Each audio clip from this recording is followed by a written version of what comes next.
So what did she say when you gave it to her? She didn't say anything. She just took it. She looked at it. And what did she say when you asked her about what was happening? She didn't say anything. Oh, that's great. Like nothing? She literally said nothing. Well, her daughter showed up. Katie's in town. Mahatma Katie. That's what she called her. For good reason. That girl is a saint. She was on the phone with Derek when I got there. Something about Karen Cartwright. She and Derek were talking about Karen? That's what I heard.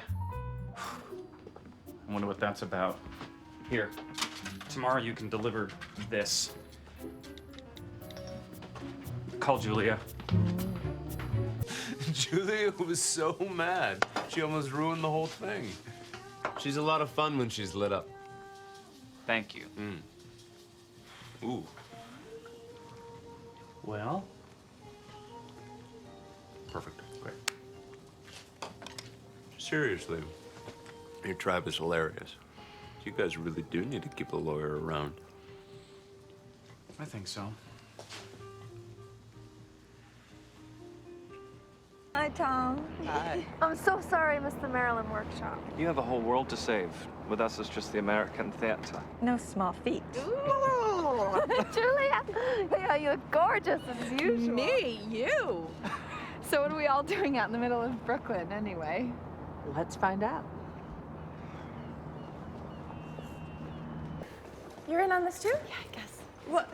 What's going on? Just going to show you, darling. Tom.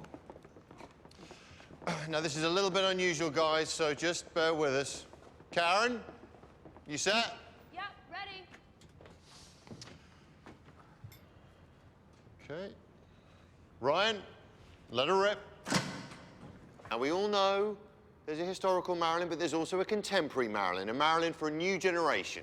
Wait, hang on. Look. Interested in what you think of as acceptable behavior. Enough. Listen, I want to thank you for all your work, but I'm afraid we've made a terrible mistake. Oh, come on, they were terrific.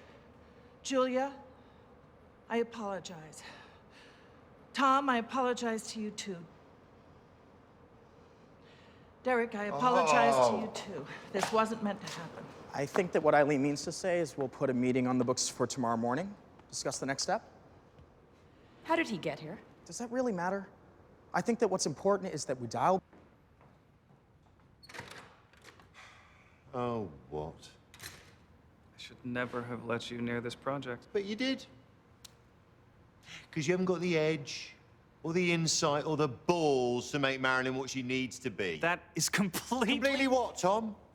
Do tell, what, the truth? There was no other reason to hire me, and everyone is well aware of how angry you are at me for whatever nonsense you think I pulled 11 years ago. I mean, when you tried to destroy my career, you mean that nonsense? We did a show together, Tom. It went badly. It happens. You botched that production. Not according to the New York Times. That critic was in your pocket. No, he liked my direction. He didn't like your songs. It happened. You bragged about it. That's what you get when they've known you since birth. Oh, listen. I don't care about the critics. Oh, we all care what about the critics. What I care about still is the fact that you went to every theater in town and trashed me. You were vicious. You told every producer I know that I was unstable, that my talent had always been overrated, that I would never be an artist. Well, that is an interesting fiction. But that last one you said to my face, screaming at me in the middle of Bar Central. I don't remember any of that. We were friends! Do you remember that? Do you know what? Gay men never cease to amaze me. You own the New York theater scene, but yet you constantly prance around whining about what victims you are. The logic of the bully. You're allowed to hit me, but it's my fault How if have I bleed. hit you? What was this? Don't bother answering that. And for your information, homophobe, that critic wasn't in your pocket. He was having sex with your father. Everyone knew about it. Never heard you bragging about that.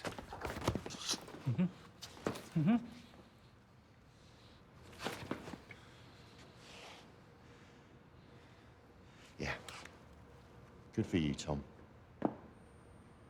Welcome to my level. Now, if you want to talk about Marilyn, let me tell you a couple of things. Like, your songs are beautiful.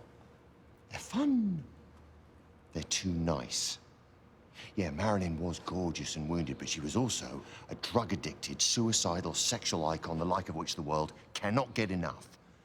She is an insanely provocative and timeless figure. She is not some sweet little gay male fantasy. Look, you don't get to say what she Neither was. do you. I'm not quitting.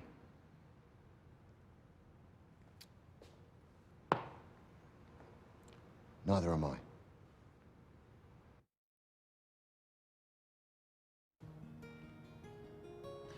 All right. Yesterday's experiment provided us with some interesting information.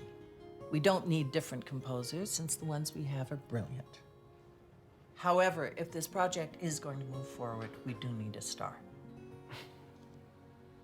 Ivy. Is terrific, but we have to be realistic. So I'm going to talk to Bernie and ask him to put together a list of people who are available and interested for Marilyn. That's all. Oh, Tom, Julia, we're also going to need a title.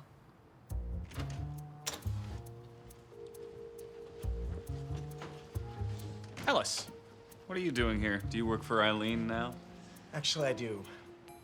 Thanks for the opportunity. I really enjoyed working with you.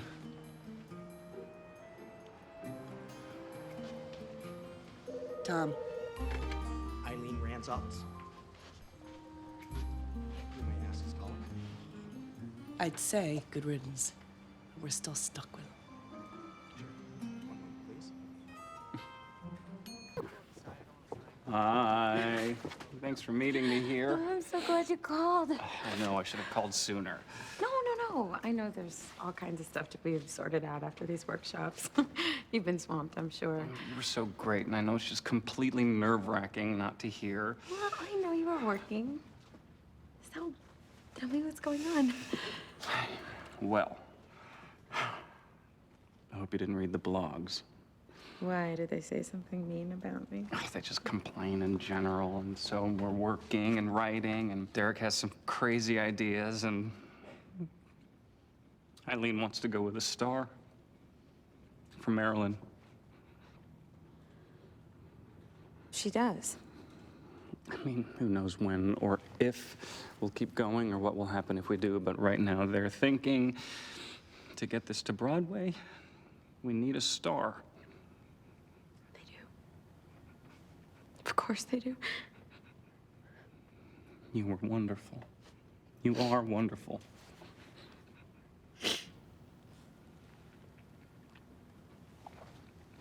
But I'm not a star.